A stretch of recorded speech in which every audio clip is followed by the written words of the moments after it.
இன்றைய news channel நண்பர்களுக்கு வணக்கம். நண்பர்களே, தற்போது பாகிஸ்தானிற்கும் இந்தியாவிற்கும் நடந்த ஆபரேஷன் சிந்தூர் என்ற போரில் நமது இந்திய விமானங்கள் 5 எண்களை பாகிஸ்தான் சுட்டு வீழ்த்தியதாக தகவல்களை அது பரப்பிக் கொண்டிருந்தது.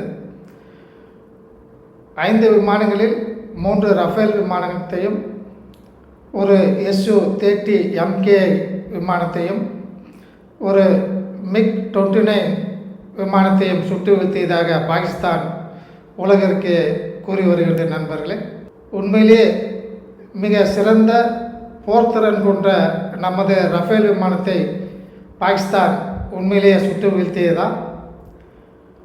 நமது ஃப்ரண்ட்லைன் விமானமான Su-MKI விமானத்தை உண்மையிலேயே பாகிஸ்தான் சுட்டு வீழ்த்தியதா? இந்த செய்திகள் உண்மையான செய்திகள் தானா? இவற்றை பற்றி இன்றைய வீடியோவில் நாம் பார்க்கலாம். நண்பர்களே, வாருங்கள் நண்பர்களே, வீடியோவுக்குள் செல்லலாம். நண்பர்களே, நாம் பிரான்ஸ் நாட்டிலிருந்து 36 ரஃபேல் விமானங்களை நாம் வாங்கியிருந்தோம். இது 4.5ஆம் தலைமுறை விமானம். அதே போன்று பாகிஸ்தானும் JF-17 என்ற விமானங்களை அதிக அளவில் பாகிஸ்தானிடமிருந்து லைசன்ஸ் பெற்று தயாரித்து வைத்துள்ளது. இதுவும் 4.5ஆம் தலைமுறை விமானம். அதே போன்று சீனாவிடமிருந்து J-10C என்ற 4.5ஆம் தலைமுறை விமானத்தையும் பாகிஸ்தான் வாங்கி வைத்துள்ளது. சுமார் 20 எண்கள் வைத்துள்ளது J-10C என்ற விமானம். இது சீனாவின் தயாரிப்பு. சீனாவிலிருந்து பாகிஸ்தான் வாங்கி வைத்துள்ளது. நண்பர்கள், இந்த 2 விமானங்களுமே பாகிஸ்தான் அதிக அளவில் பயன்படுத்தியுள்ளதாக தெரிகிறது. நமது விமானப்படை ரஃபேல் விமானங்களையும் Su-MKI-30 விமானங்களையும் மிரேஜ் 2000 விமானங்களையும் அதே போன்று MiG-29 விமானங்களையும் நமது தேஜஸ் விமானங்களையும் இந்த போரில் பயன்படுத்தியுள்ளதாக தெரிகிறது. நண்பர்களே, இந்த ஆபரேஷன் சிந்தூர் ஆரம்பிக்கப்பட்ட 6/5/2025 அன்று, அதாவது 7ஆம் தேதி காலை நமது விமானப்படையிலிருந்து 80க்கும் மேற்பட்ட விமானங்கள் பறந்து சென்று பாகிஸ்தானில் உள்ள 9க்கும் மேற்பட்ட தீவிரவாதிகள் மையத்தை தாக்கி அழித்ததாக நாம் கேள்விப்பட்டுள்ளோம். அன்றுதான் பாகிஸ்தான் நமது நாட்டின் 5 விமானங்களை சுட்டு வீழ்த்தியதாக கூறுகிறது. நண்பர்களே, அவற்றில் முக்கியமாக ரஃபேல் விமானங்கள் 3 எண்களையும், சுகாய் 30 MKI விமானம் 1 எண்ணையும், MiG-29 விமானத்தையும் சுட்டு வீழ்த்தியதாக கூறப்படுகிறது. Su-30 MKI விமானமும் MiG-29 விமானமும் ரஷ்யாவின் தயாரிப்பு. J-10C என்ற பாகிஸ்தானின் விமானமும் நமது ரஃபேல் விமானமும் இரண்டும் ஒரே வகையை சேர்ந்தவை, மிட் வெயிட் விமானங்கள். அதாவது நமது ரஃபேல் விமானம் 19 மெட்ரிக் டன் எடையுள்ளது. அதே போன்று J-10 பாகிஸ்தானின் விமானம் 15 மெட்ரிக் டன் எடை உள்ளது. நீளம் அகலங்களை பார்த்தால் J-10C ஆனது 17 மீட்டர் நீளமும் 10 மீட்டர் அகலமும் கொண்டது. ரஃபேல் விமானம் 15 மீட்டர் நீளமும் 10 மீட்டர் அகலமும் கொண்டது. நண்பர்களே, நமது ரஃபேல் விமானம் 14 மிசைல்களை பொருத்திக் கொள்ளும். அதே போன்று J-10 பாகிஸ்தானின் விமானம் 9 மிசைல்களை பொருத்திக் கொள்ளும். நண்பர்களே, ஆகவே இரண்டிற்குமே அதிகமான வித்தியாசம் இல்லை. இரண்டுமே மல்டி ரோல் ஃபைட்டர் ஏர்கிராஃப்ட் என்று கூறுவார்கள். இந்த 2 விமானங்களிலுமே ரேடார் மிக முக்கியமானது. நமது ரஃபேல் விமானத்தில் உள்ள ரேடாரானது AESA என்று சொல்லக்கூடிய AESA ரேடார், RBE-2AA என்ற AESA ரேடார் ரஃபேல் விமானத்தில் பயன்படுத்தப்பட்டுள்ளது. அதே போன்று J-10C என்ற விமானத்திலும் பாகிஸ்தான் விமானத்திலும் AESA ரேடார்கள் பொருத்தப்பட்டுள்ளன. நண்பர்கள், நம்ம ரஃபேல் விமானத்தில் உள்ள ரேடார் குறைந்தது 200 கிலோமீட்டர் தொலைவில் உள்ள இலக்குகளை துல்லியமாக கண்டறிந்து விமானிக்கு கூறிக்கொண்டிருக்கும். அதே போன்று J-10C என்ற விமானத்தில் உள்ள ரேடார் அதுவும் 170 முதல் 200 கிலோமீட்டர் வரை உள்ள இலக்குகளை அந்த விமானிக்கு கூறிக்கொண்டிருக்கும். நண்பர்களே, இவற்றில் முக்கியமானது என்னவென்றால், நமது நாட்டின் ரஃபேல் விமானத்தில் உள்ள ரேடாரின் ஆண்டனா 600 மில்லிமீட்டர், அதாவது 60 சென்டிமீட்டர் அகலம் கொண்டது. 140 டிகிரி வரை உள்ள இலக்குகளை அது காட்டிக் கொண்டிருக்கும். பாகிஸ்தானின் JF-10C விமானத்தில் உள்ள ரேடாரின் ஆண்டனா 700 மில்லிமீட்டர், அதாவது 70 சென்டிமீட்டர் அகலம் கொண்டது அந்த ரேடாரின் ஆண்டனா. ஆகவே இது 140 டிகிரியை விட சற்று அதிகமான பரப்பில் உள்ள இலக்குகளை அந்த விமானத்துக்கு காட்டிக் கொண்டிருக்கும் நண்பர்களே. 2 விமானங்களுமே 200 கிலோமீட்டர் உள்ள இலக்குகளை விமானிக்கு காட்டிக் கொண்டிருக்கும் என்று பார்த்தோம். 6ஆம் தேதி இரவு, அதாவது 7ஆம் தேதி காலை நமது விமானங்கள் நமது எல்கைக்கு உள்ளே இருந்தே பாகிஸ்தானிய எல்கைக்கு உள்ளே செல்லாமல் மிசைல்களையும் ட்ரோன்களையும் அனுப்பி 9 இடங்களை தாக்கி அளித்ததாக கூறுகிறது. இவ்வாறு இருக்கும்போது பாகிஸ்தானின் J-10C என்ற விமானத்திலிருந்து மிசைல்கள் ஏவப்பட்டு நமது நாட்டின் 5 விமானங்களை அளித்ததாக கூறுகிறது நண்பர்களே. உண்மையிலேயே நாம் 10-15 நாட்கள் எடுத்துக்கொண்டதால் தாக்குவதற்கு அதுவரை பாகிஸ்தான் தனது JF-17 விமானங்களையும் J-10C விமானங்களையும் நம்மை தாக்குவதற்கு எதிர்பார்த்து மிசைலை பொறுத்து காத்து கொண்டிருந்திருக்கலாம். நமது விமானங்கள் சென்று தாக்க ஆரம்பித்தவுடன் உடனே J-10C என்ற விமானத்திலிருந்து மிசைல்களை அனுப்பி நமது விமானங்களை தாக்குவதற்கு அது முயற்சித்திருக்கலாம் நண்பர்களை இவற்றில் முக்கியமாக கவனிக்கப்பட வேண்டிய ஒன்று, போர் நடப்பதற்கு சற்று ஒரு வாரத்திற்கு முன்னர் தான் சீனா பாகிஸ்தானிற்கு PL-15E என்ற மிசைலை அனுப்பியதாக நாம் நமது இந்திய நியூஸ் வீடியோவில் செய்தியாக வெளியிட்டுள்ளோம் நண்பர்களே. இந்த PL-15 என்ற இந்த மிசைலானது beyond visual range missile 145 kilometre வரை சென்று இலக்குகளை தாக்கக்கூடியது நண்பர்களே. அதே போன்று நமது நாட்டில் உள்ள ரஃபேல் விமானத்தில் நாம் ஸ்கால்ப் மிசைல்களை பயன்படுத்தியுள்ளோம். இந்த மிசைல்கள் 300 முதல் 500 கிலோமீட்டர் வரை சென்று தாக்கக்கூடியது. அதே போன்று மைக்கா என்ற ஷார்ட் ரேஞ்ச் மிசைல் 60 முதல் 80 கிலோமீட்டர் வரை சென்று தாக்கக்கூடிய மிசைலையும் நமது ரஃபேல் விமானங்களில் பொருத்தியுள்ளோம். அதே போன்று 200 கிலோமீட்டர் வரை சென்று தாக்கக்கூடிய மீட்டியார் மிசைல்களையும் நமது ரஃபேல் விமானங்களில் பயன்படுத்தியுள்ளோம் நண்பர்களே. இந்த 3 மிசைல்களுமே பிரான்ஸ் நாட்டிலிருந்து விமானங்களுடன் நாம் வாங்கியவை. ஆகவே நமது ரஃபேல் விமானங்களிலும் இந்த மிசைலை வைத்தும் ஸ்கால்ப் மிசைல்களை வைத்தும் Su-30MK விமானங்களில் மற்ற இதர வகை மிசைல்களை வைத்தும் நாம் 9 இடங்களையும் தாக்கி அளித்துள்ளோம். இந்த நேரத்தில் பாகிஸ்தான் J-10C என்ற சீன நாட்டின் விமானத்தை வைத்து PL-15 என்று சொல்லக்கூடிய long range air to air மிசைலை வைத்து வானில் செல்லக்கூடிய மிசைலை வைத்து நமது விமானங்கள் தாக்கி அளிக்கப்படுகிறது நண்பர்களை இவற்றில் முக்கியமாக கவனிக்கப்பட வேண்டிய விஷயம் என்னவென்றால், நமது நாட்டில் S-400 வான் பாதுகாப்பு அமைப்பு உள்ளது. அது மட்டும் இல்லாமல் ஆகாஷ் வான்வெளி தடுப்பும் மற்ற இதர வான்வெளி தடுப்புகளும் இருந்து கொண்டு அதுக்கு பின்னர் நடந்த பாகிஸ்தானின் ட்ரோன் தாக்குதல்களையும் மிசைல் தாக்குதல்களையும் தாக்கி அளித்தது என்று நாம் பார்த்தோம். அப்படியானால் முதல் நாளில் 6ஆம் தேதி இரவு அல்லது 7ஆம் தேதி காலை நமது விமானங்கள் பாகிஸ்தானை தாக்கிய போது 9 இடங்களை தாக்கிய போது பாகிஸ்தான் J-10C என்ற விமானத்திலிருந்து PL-15E என்ற 145 கிலோமீட்டர் வரை சென்று தாக்கக்கூடிய மிசைலை பயன்படுத்தி நமது நாட்டிற்கு உள்ளே 200 கிலோமீட்டருக்கு அப்பால் இருக்கக்கூடிய நமது ரஃபேல் விமானத்தை தாக்கி அளித்தது என்றால், அந்த மிசைல் வரும்பொழுது நம்முடைய ஏர் டிஃபென்ஸ் சிஸ்டம் S-400 என்ன செய்து கொண்டிருந்தது என்ற கேள்வி எழுகிறது அல்லவா? ஆகவே அந்த நாட்டின் மிசைல் வந்தால் நமது ஏர் டிஃபென்ஸ் சிஸ்டம் S-400 அந்த மிசைலை தாக்கி அளித்திருக்கும். ஏனென்றால் அதுக்கு பின்னர் வந்த சாகின் என்ற பாகிஸ்தானின் மிசைலை ஹரியானா மாநிலத்தில் உள்ள சிசார் என்ற இடத்தில் வைத்து தாக்கியது என்பதனை நாம் ஏற்கனவே நேற்று வெளியான வீடியோவில் நாம் விவரமாக பார்த்துள்ளோம் நண்பர்கள். ஆகவே பாகிஸ்தான் கூறுவது போன்று J-10C என்ற சைனா நாட்டின் விமானத்தை வைத்து நாங்கள் இந்தியாவின் ரஃபேல் விமானங்களையும் Su-30MK விமானங்களையும் MiG-29 விமானங்களையும் மொத்தம் 5 விமானங்களை தாக்கி அளித்தோம் என்ற கூறும் கூற்றை நாம் ஏற்றுக்கொள்ள முடியாத ஒரு சூழ்நிலை உள்ளது நண்பர்களே.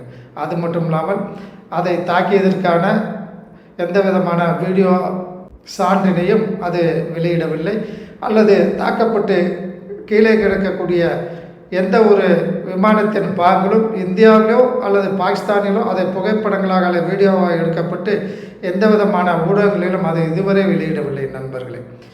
ஆகவே பாகிஸ்தான் நம்ம நாட்டு விமானங்களை தாக்கியது என்று கூறுவதை ஏற்றுக்கொள்ள முடியாத ஒரு சூழ்நிலை உள்ளது.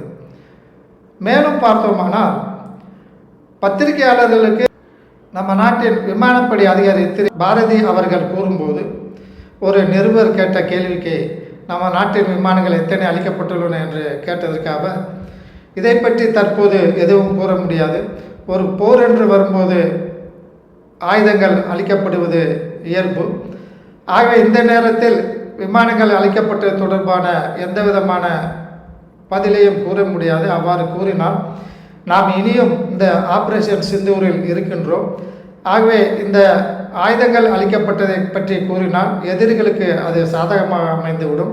ஆகவே அதை பற்றியான கேள்விகளுக்கு தற்போது நான் பதிலளிக்கவில்லை என்று அவர் கூறி அதை மறுத்துவிட்டார் நண்பர்களே.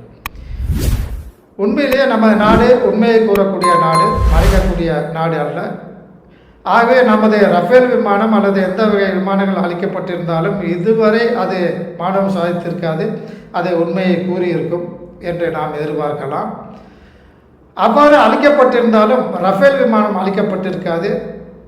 Su-30 விமானமோ அல்லது MiG-29 விமானமோ ஒன்றோ அல்லதோ இரண்டோ அளிக்கப்பட்டிருக்கலாம் என்று நாம் எடுத்துக்கொள்ளலாம். ஏனென்றால் இந்த ரஃபேல் விமானம் உலகத்திலேயே மிக சிறந்த 4.5ஆம் தலைமுறை விமானம். உலகத்தில் பல்வேறு நாடுகளில் நடைபெற்ற போரில் இந்த விமானம் பயன்படுத்தப்பட்டுள்ளது. ஆகவே உலகத்தில் மிக சிறந்த விமானம் என்பதால் இதை பல நாடுகளும் இதை போட்டி போட்டுக்கொண்டு தற்போது வாங்கி கொண்டிருக்கின்றன என்பது நமது இன்றைய நியூஸ் சேனல் நண்பர்களுக்கு தெரியும். அது மட்டும் இல்லாமல் இந்த விமானத்தில் மிக சிறந்த ரேடார், மிக சிறந்த எலக்ட்ரானிக் வார்ஃபேர் சூட், மிக சிறந்த ஏவியானிக்ஸ், அது மட்டும் இல்லாமல் ஸ்பெக்ட்ரா சிஸ்டம் என்ற ஒன்று உள்ளது. இந்த ஸ்பெக்ட்ரா சிஸ்டம் என்பது எதிர்நாட்டிலிருந்து ஒரு மிசைல் அல்லது ஏதாவது வேறு தாக்குதல் நடக்க ஆரம்பித்தால் இந்த விமானத்தின் மீது சுமார் 50 அல்லது 60 கிலோமீட்டருக்கு முன்னரேயே அந்த விமானம் தாக்கப்படுவதாக உள்ளது என்பதனை ரஃபேல் விமானம் உடனடியாக அந்த விமானிக்கு தெரிவித்துவிடும். ஆகவே அதை வைத்து அந்த விமானி தன்னுடைய ஆயுதத்தை பயன்படுத்தி எதிரில் வரக்கூடிய இலக்கையில் அளிக்க முடியும். அது அங்கிருந்து மிக வேகமாக தப்பிக்கக்கூடிய வழியையும் அந்த விமானம் கூறிக்கொண்டிருக்கும். ஆகவே ரஃபேல் விமானம் தாக்கப்பட்டது என்ற கருத்தினை நமது நாட்டில் அதை ஏற்றுக்கொள்ள முடியாத ஒரு கருத்தாக உள்ளது நண்பர்களே. இது தவிர பாகிஸ்தான் கூறும் கூற்றை சீனா ஏற்றுக்கொண்டு உடனடியாக அது எங்கள் நாட்டின் விமானம் மிக சிறந்தது என்று அதை பறைசாற்றி கொண்டு தன்னுடைய விமானங்களை வெளிநாடுகளுக்கு விற்பதற்கு முயன்று வருகிறது. அவ்வாறு ரஃபேல் விமானம் தாக்கப்பட்டிருந்தால் ரஃபேல் விமானம் தயாரிக்கப்பட்டதிலிருந்து இதுதான் முதல் தடவை ரஃபேல் விமானம் ஒரு போரில் தோற்கடிக்கப்பட்டது என கூறப்படுகிறது. அது மட்டும் இல்லாமல் சீனாவின் J-10C என்ற விமானமும் போரில் முதலில் பயன்படுத்தப்பட்டது அன்றுதான். அது மட்டும் இல்லாமல் அது ஒரு எதிரி நாட்டின் ரஃபேல் விமானத்தை தாக்கியதும் அன்றுதான் என்றும் கூறப்படுகிறது. இதுதான் உண்மை. ஆகவே ரஃபேல் விமானத்தை தாக்கியது என்பதனை நம்புவதற்கான எந்த விதமான ஆதாரமும் தற்போது வரை இல்லை நண்பர்களே. டெக்னிக்கலாக பார்த்தாலும் அல்லது வீடியோ செய்திகள் எதுவும் இருந்தாலும் அவை எதுவும் இல்லாததால் இன்று வரை நம்ம நாட்டு விமானங்கள் தாக்கப்பட்டதற்கான எந்த விதமான ஊடக செய்திகளும் இல்லை நண்பர்களே. மேலும் எந்த விதத்தில் தாக்கப்பட்டிருக்கலாம் என பல இராணுவ வல்லுநர்கள் கூறி வருகிறார்கள் என்றால் ஒவ்வொரு நாட்டிலுமே நெட்வொர்க் சென்ட்ரிக் சிஸ்டம் என்று ஒன்று உள்ளது நண்பர்களே. அதாவது நெட்வொர்க் மூலம் விமானப்படை, தரைப்படை, கப்பல் படை ஆகியவை மூன்றுமே இணைக்கப்பட்டு அவை பூமியில் உள்ள ரேடார் மற்றும் வானத்தில் பறந்து கொண்டிருக்கின்ற அவாக்ஸ் என்று சொல்லக்கூடிய airborne early warning and control system என்ற விமானங்கள் பறந்து கொண்டிருக்கும் ஒவ்வொரு நாட்டிலும். அந்த விமானங்கள் அவாக்ஸ் என்று சொல்லக்கூடிய விமானங்களில் இது சம்பந்தமான வீடியோ நமது இந்திய நியூஸ் சேனலில் ஏற்கனவே வெளியிடப்பட்டுள்ளது நண்பர்களே. இந்த அவாக்ஸ் விமானத்தின் மேலே மிக பெரிய ரேடார் ஒன்று பொருத்தப்பட்டிருக்கும். இது 360 டிகிரி சுழன்று கொண்டு சுமார் 500 கிலோமீட்டர் பரப்பில் உள்ள நிலப்பரப்பனையும் வான்பரப்பனையும் ஆராய்ந்து மிக துரிதமான இலக்குகளை, மிக துரிதமான விவரங்களை இந்த முப்படைகளுக்கும் கொடுத்து கொண்டிருக்கும் நண்பர்களே. ஆகவே வானில் உள்ள இந்த அவாக்ஸ் என்ற விமானத்தின் மூலமும் தரையில் உள்ள மிக சிறந்த ரேடார்கள் மூலமும் இந்த முப்படைகளுக்குமே வேண்டிய விவரங்களை கொடுத்து கொண்டு இருக்கும். 500 கிலோமீட்டர் வரை இந்த அவாக்ஸ் விமானங்கள் இலக்குகளை ஆராய்ந்து கொடுத்து கொண்டிருக்கும். இது மட்டுமன்று மேலே சேட்டலைட் மூலம் செயற்கைக்கோள் மூலமும் நிலப்பரப்புகளை ஆராய்ந்து எந்தெந்த இலக்குகள் எங்கெங்கே உள்ளன, 3 படைகள் என்னென்ன செய்து கொண்டிருக்கின்றன என்ற அனைத்து வகையான விவரங்களையும் நெட்வொர்க் சென்ட்ரிக் சிஸ்டம் என்ற அமைப்பின் மூலம் முப்படைகளுக்குமே உடனடியாக ரியல் டைம் பேசிஸ் என்ற முறையில் தகவல்கள் பரிமாறிக்கொண்டிருக்கும் நண்பர்களே. அதே போன்று இந்தியாவிலும் அந்த மாதிரியான நெட்வொர்க் சென்ட்ரிக் சிஸ்டம் உள்ளது நண்பர்களே. இவற்றில் மிக முக்கியமாக கவனிக்கப்பட வேண்டிய ஒரு வேற்றுமை என்னவென்றால், பாகிஸ்தான் 13 எண்கள் அவாக்ஸ் விமானங்களை வைத்துள்ளது நண்பர்களே. சீனாவிடமிருந்தும் பிற நாடுகளிலிருந்தும் பெறப்பட்ட அவாக்ஸ் என்ற 500 கிலோமீட்டர் வரை கண்காணிக்கக்கூடிய இந்த விமானங்கள் மேலே பறக்க விடப்பட்டு 13 எண்கள் அவாக்ஸ் விமானங்களை சீனா பாகிஸ்தான் வைத்துள்ளது. ஆனால் இந்தியாவிடம் 3 அவாக்ஸ் விமானங்கள் தான் உள்ளன நண்பர்களே. கடந்த 5 ஆண்டுகளாக இதோ தயாரிக்கின்றேன், இதோ வாங்குகின்றேன் என்று கூறிக்கொண்டு இராணுவமும் அரசும் பேசிக்கொண்டிருந்தே ஒழிய, ஆனால் 3 எண்கள் தான் அவாக்ஸ் விமானங்களை வைத்துள்ளது. வெளியிலும் வாங்கவில்லை. தயாரிப்பதற்கான முயற்சிகள் தற்போது தான் எடுக்கப்பட்டு வருவதாக தெரிகிறது. நேத்ரா என்று சொல்லக்கூடிய மிக சிறந்த வலிமை வாய்ந்த அவாக்ஸ் விமானங்களை தயாரிப்பதற்காக இந்தியா முயன்று வருகிறது நண்பர்களே. ஆகவே நமது அவாக்ஸ் விமானங்களில் கிடைக்கக்கூடிய தகவல்களை விட பாகிஸ்தான் அதிகமான எண்ணிக்கையில் அவாக்ஸ் விமானங்களை வைத்துள்ளதால் அது நமது நாட்டில் எங்கே என்னென்ன இலக்குகள் உள்ளன என்பதனை மிக துல்லியமாக பாகிஸ்தான் முப்படைகளுக்கும் கொடுத்து கொண்டிருக்கும் நண்பர்களே. பாகிஸ்தானின் நெட்வொர்க் சென்ட்ரிக் சிஸ்டத்திற்கு லிங்க் 6 என்று பெயர் வைத்துள்ளது. நாம் நம்முடைய நெட்வொர்க் சென்ட்ரிக் சிஸ்டத்திற்கு லிங்க் 2 என்று பெயர் வைத்துள்ளோம் நண்பர்களே. ஆகவே பாகிஸ்தானின் J-10C என்ற விமானம் 170 முதல் 200 கிலோமீட்டர் வரை தான் இலக்குகளை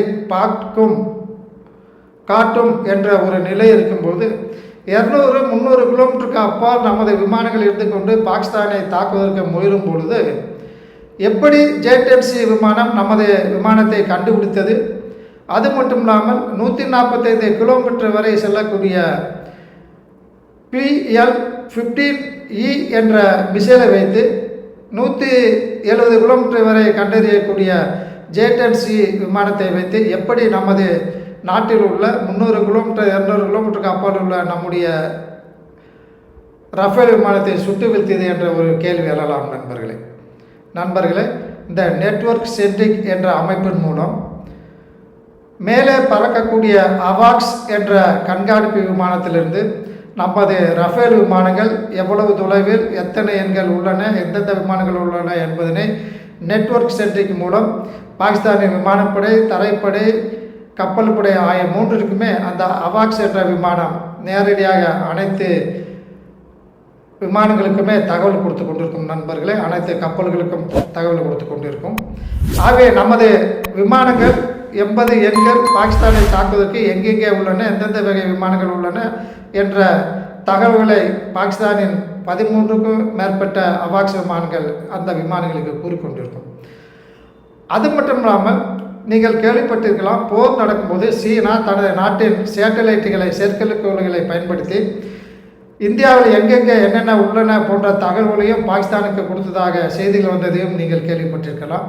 ஆகவே தரையில் உள்ள ரேடார்கள், பாகிஸ்தானின் மேலே பறந்து கொண்டிருக்கக்கூடிய அவாக்ஸ் வகை கண்காணிப்பு விமானங்கள், சீனாவின் சேட்டலைட் மூலம் கிடைக்கக்கூடிய தகவல்கள், இவை அனைத்துமே ஒன்றிணைக்கப்பட்டு நெட்வொர்க் செய்யப்பட்டு இந்த முப்படைகளுக்கும் கொடுத்து கொண்டிருப்பதால் நமது விமானங்கள் எங்கே உள்ளன என்பதனை இந்த விமானி கண்டுகொண்டு இந்த 145 கிலோமீட்டர் வரை செல்லக்கூடிய PL-15 என்ற மிசைலை J-10C என்ற விமானத்திலிருந்து விமானி இயக்கியிருக்கலாம். அந்த PL-15 என்ற மிசைல் பறந்து செல்லும்போது அவாக்ஸ் என்ற விமானத்திலிருந்து அந்த ரேடார் மூலம் அந்த விமானம் இந்த மிசைலை 300 கிலோமீட்டர் தொலைவில் உள்ள அல்லது 200 கிலோமீட்டர் தொலைவில் இருக்கக்கூடிய நமது ரஃபேல் விமானத்திற்கு சென்று தாக்கும் அளவிற்கு அது கைடன்ஸ் கொடுத்திருக்கலாம் நண்பர்களே. இதைத்தான் நாம் கொலை சங்கிலிகள் என்று கூறுகிறோம். கில் செயின் என்று கூறுகிறோம் நண்பர்களே. இந்த செயின் மூலம் அவாக்ஸ் radar, satellite information, ground radar information இவை மூன்றும் வைத்து லிங்க் செய்யப்பட்ட, செயின் செய்யப்பட்ட இந்த கில் என்ற செயலானது இந்த நெட்வொர்க் சென்ட்ரிக் சிஸ்டத்தின் மூலம், இந்த லிங்க் சிஸ்டத்தின் மூலம் J-10C என்ற விமானம் PL-15E என்ற 145 கிலோமீட்டர் வரை செல்லக்கூடிய அந்த மிசைலை வைத்து நமது விமானத்தை தாக்கி அழித்திருக்கலாம் என்று கூறப்படுகிறது. அது மட்டும் இல்லாமல் இந்த லிங்க் சிஸ்டத்தின் மூலம் எலக்ட்ரானிக் வேவ்ஸை அல்லது ரேசர் வேவ்ஸ்களை பயன்படுத்தியும் நமது விமானங்களை சுற்றி வீழ்த்தியிருக்கலாம் என்றும் கூறப்படுகிறது. சில செய்திகள் கீழே கிடந்த விமானத்தின் இறக்கையில் மைக்கா மிசைல்கள் பொருத்தப்பட்டிருந்ததாகவும் செய்திகள் வருகின்றன. இது உண்மையான செய்தியா என்று தெரியவில்லை நண்பர்களே. ஏனென்றால் மைக்கா மிசைல் ரஃபேல் விமானத்தின் இறக்கையில் தான் பொருத்தப்பட்டிருக்கும். ஆகவே உண்மையிலேயே நம்ம நாட்டு விமானங்கள் சுட்டு வீழ்த்தப்பட்டதற்கான உண்மையான ஆதாரப்பூர்வமான செய்திகள், ஆதாரப்பூர்வமான வீடியோ செய்திகள் இதுவரை நமக்கு கிடைக்கவில்லை. அது மட்டும் இல்லாமல் நம்ம நாட்டின் விமானங்கள் சுட்டு வீழ்த்தப்பட்டதாக இதுவரை ஒத்துக்கொள்ளவில்லை. ஆனால் பாகிஸ்தானி விமானங்கள் சுட்டு வீழ்த்தப்பட்டதாக வீடியோ செய்தியையும் நமது விமானப்படை வெளியிட்டுள்ளது நண்பர்களே. அவ்வாறு வெளியிடும்போது நமது நாட்டின் விமானங்கள் இத்தனை எண்கள் அளிக்கப்பட்டுள்ளன என்ற செய்தியை கூறியிருக்கலாம், ஆனால் கூறவில்லை. இதை வைத்து பார்க்கும்போது உண்மையில் என்ன நடந்தது என்பது உலகிற்கு இதுவரை தெரியவில்லை நண்பர்களே. உண்மையிலே நெட்வொர்க் சென்ட்ரிக் சிஸ்டம் என்ற டேட்டா லிங்க் அடிப்படையில் நம்ம நாட்டின் விமானங்களை பாகிஸ்தான் அளித்ததா என்று நாம் நினைக்கும் போது உண்மையில் இருக்கலாம் என்றும் தோன்றுகிறது. ஆனால் அப்படி அந்த நாட்டின் விமானங்களிலிருந்து மிசைல்கள் வந்தால் நமது S-4 என்ற சிஸ்டத்திலிருந்து மிசைல் சென்று அந்த மிசைலை அளித்திருக்குமே என்ற கேள்வியும் எழுகிறது. நமது நாடும் இதுவரை ஒத்துக்கொள்ளவில்லை நண்பர்களே. ஆகவே பொறுத்திருந்து பார்க்கலாம் என்ன நடந்தது, உண்மையில் நம்ம நாட்டின் விமானங்கள் அளிக்கப்பட்டனவா என்ற விவரங்கள் சில நாட்களில் வெளிவரக்கூடும் நண்பர்களே. அதுவரை பொறுத்திருக்கலாம் நண்பர்களே. இத்துடன் இன்றைய நியூஸ் இந்த வீடியோ செய்தியை முடித்துக்கொள்ளலாம். நன்றி, வணக்கம். இதுபோன்ற இராணுவத்தின் வளர்ச்சி, நாட்டின் வளர்ச்சி, பொருளாதார வளர்ச்சி போன்ற செய்திகளை உடனுக்குடன் தெரிந்து கொள்ள இன்றைய நியூஸ் சேனலுக்கு சப்ஸ்கிரைப் செய்து கொள்ளவும்.